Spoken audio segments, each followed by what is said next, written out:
Om Namo Bhagavate Vasudevaya. Om Namo Bhagavate Vasudevaya. Om Namo Bhagavate Vasudevaya. Narayanam Namaskrityam Naram Saiva Narottamam Devim Saraswatim Vyasam Tado Jayamudri Nashtaprayesha Bhadreshu Nityam Bhagavata Sevaya Bhagavate Uttamasloke Bhakti Bhavati Naistiki. Welcome to Gitamruta class. Gita, Bhagavad Gita as it is, chapter 2, text number 6. Chapter contents of the Gita summarized. Na chaitad vidma kataranno gariyo yadva jayema yadivano jayeyu yana eva hatvana jijvisamas ste vastitaha pramuke dhartarashtraha. Translation: nor do we know which is better, conquering them or being conquered by them. If we kill the sons of Dhritarashtra, we should not care to live, yet they are now standing before us on the battlefield.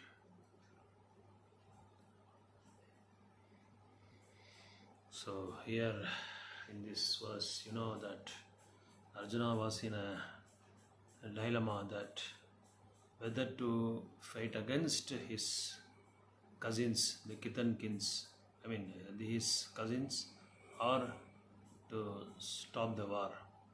So in either way, Arjuna is totally confused. So Arjuna is a very great Vaishnava, he is very good friend and very honest friend and honest devotee to Lord Krishna, but still Arjuna wants to show us that how a living entity in the material world, how he will be in the wit's end, like we say, cat on the wall. So whether to fight or not to fight. So he's totally confused. So many things are running in his mind. So he is not able to make one constructive decision. So these things happen in our life also, when we are stuck with some issues like social issues, political issues, relationship issues, and family issues, and also in even health issues also. So we will be totally baffled by this material potencies. So one should always analyze, discriminate, and diligently take up the issues, and also to ponder in different ways, and also get sources from the bona fide scriptures, or you can have a good consultancy with the senior most Vaishnavas, so that they will be able to sort out the problems and they may relieve you also from the issues, and you may get relaxed.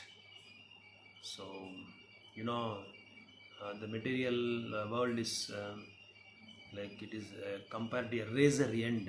It is like a razor. So on that top of the razor we are walking. That's how it is compared in the material world. So we are being whipped by Maya's dominance and Maya's influence. So Arjuna is also in this situation now. So he is thinking in a different angles. If I kill Kauravas, then without their absence, how can I live? That is one question for him. In another, living as such, in another angle, he is thinking, after winning, why I should live here. So instead of waging a bad battle against them. Let me go and beg myself. So many considerations is, so many points is taken as taken into the consideration by Arjuna.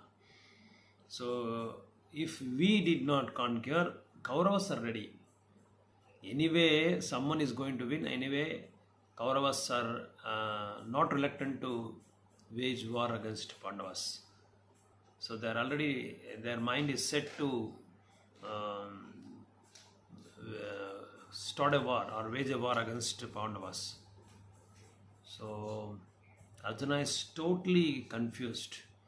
So that is why if one's mind is not controlled, definitely there will be a lot of distractions. There will be a lot of distractions. So to be free with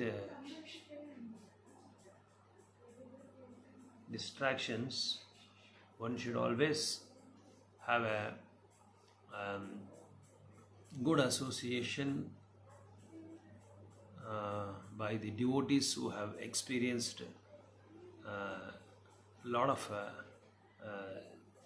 spiritual association. You should take the good association from the devotees who are having a good sadhana or having a very good spiritual balance in the sense that they are advancing devotion service in a very fastest manner. So by this way one can solve the problems or one can solve the issues. So Arjuna is in such a precarious condition that he cannot decide himself. He cannot have a good decision himself. So that is why in these situations one should always take the shelter of a bona fide spiritual master or the bona fide devotees who comes from the proper disciplic section. So that is why in those days even the great monarchs and kings, they used to take advice from their ministers who are well versed and they are well equipped and they are fully loaded with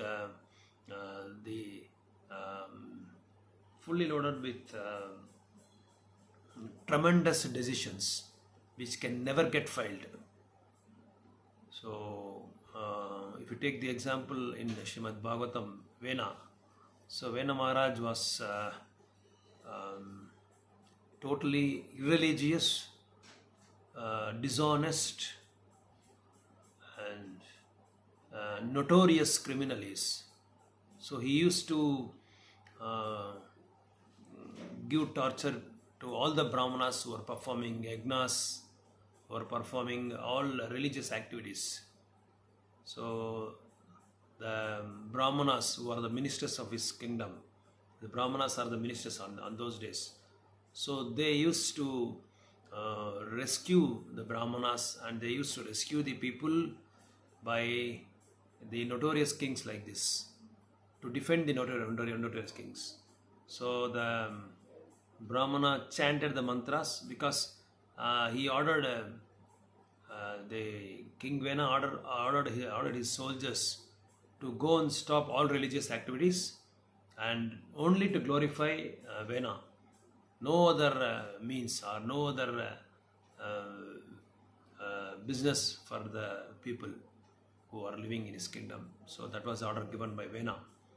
So he was also ordered to do all cow slaughter. So such a Asuric mentality he had. So that is why one should have in the mind that cows are like our mother, which feeds us milk. Because of that milk we are getting nourished. Because of that cow's milk our country, the whole planet is progressing. Our whole planet is having giving nice crops time to time. Timely crops are given. Timely crops they are providing. So one should always protect the cows. So then only there will not be any social calamities. There will not be any hassles. There will not be any chaos in the city, in the country.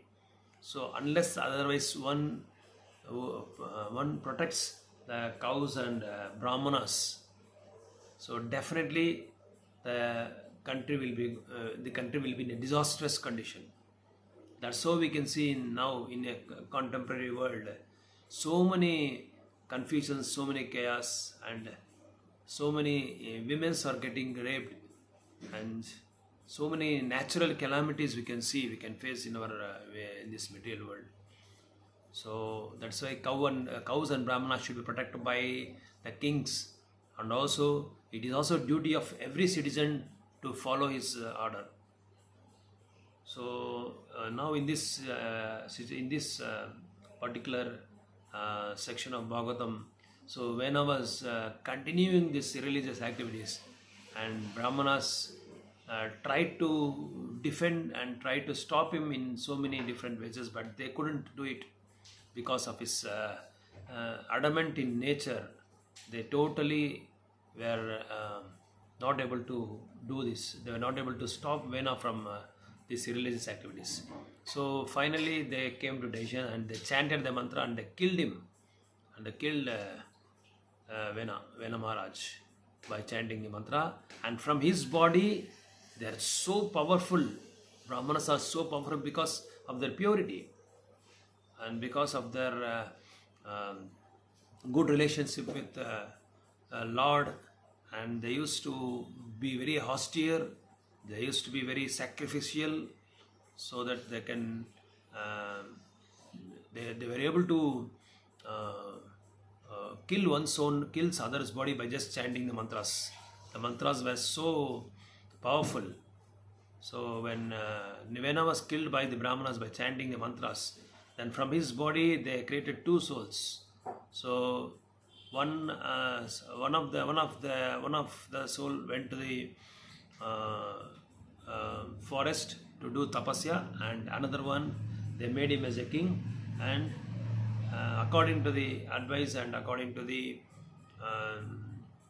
suggestions and advice and considerations given by this particular brahmanas, he started ruling the government. He started ruling the kingdom. So when there is a hasty decision, those hasty decisions may lead to the wars like Dharma Yuddha, like Kurukshetra. So because of one particular person like Dhritarashtra, because he wants to make his son Duryodhana a king, so it leads to so much disastrous condition. It is said that around 66,000 crores of people have been killed in Kurukshetra. Not 1 or 2 crores, 66 crores. So the blood was flowing like a great ocean. So that is why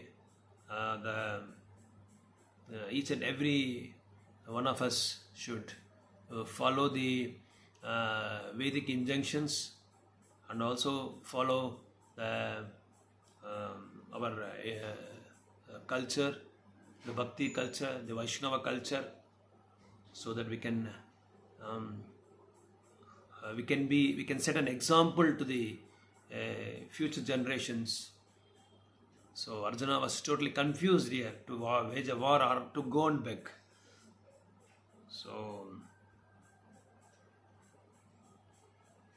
and also he is lamenting, if I kill my cousins Kauravas, how can I live without them?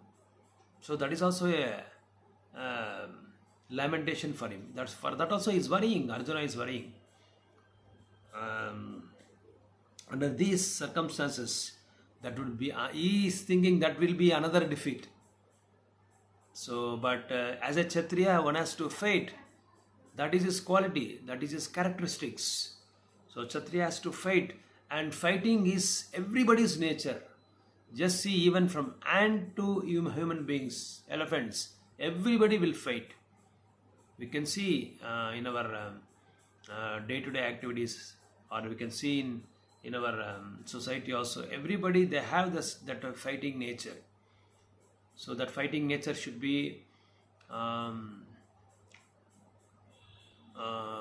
it should be authentic. Like in Ramayana, Hanuman waged war against Lanka, the Lankan people, because he wants to bring back Mother Sita. He wants to serve his Lord Ram. He wants to serve Lord Ram. That is why he waged war against them. So unless otherwise that there is some genuine reason, no, devotees or the sadhus, saintly persons will never wage war. So there will be a genuine reason.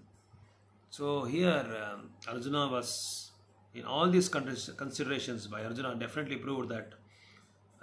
So here also one more thing we have to take into consideration, that Arjuna is a very good, very nice devotee.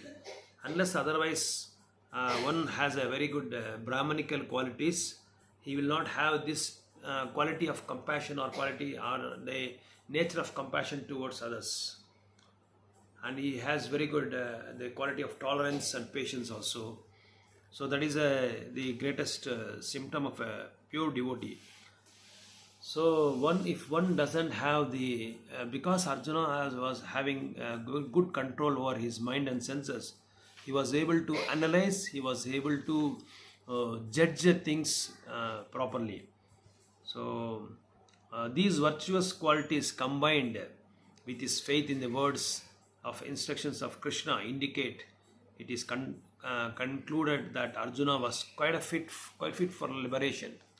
So here Prabhupada is mentioning about how to get liberation. What are the ways to get liberation? So in which way we can get liberation? So to get liberation, one should have a sadhaka should have control his senses and mind, and also he should have compassion. He should have Brahmanical in nature. He should be very austere. He should always engage in devotional service, and he should consider that only Krishna, only Lord can solve all the problems. Only the spiritual shelter or taking shelter at the lotus feet of Lord is the only means to solve all the problems. So if unless otherwise one has this idea of taking shelter at the lotus feet of the Lord, then problems will not get solved at all. They may think that he is very intelligent enough, or he is very ardent enough, and he has a lot of talents, lot of intelligence, brilliance. We may think like that, but all these things comes from the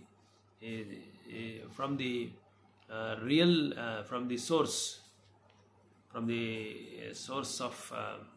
the pure, from the source of Lord. So the Lord only gives all these things. Sarvasya chaham hrudi sannivisto matta smriti gnanam apohanam cha vejaisya ahameva vedyam Vedanta Ved. So in 15:15 Krishna says, from me everything comes. From me it comes remembrance, forgetfulness, and the knowledge. So if one is very brilliant and intelligent enough, that means he is getting the source from Krishna only. He is a source for everything. So there is no so unless or otherwise one's senses and mind are controlled, he will not be fit for liberation. So there is no chance of elevation to the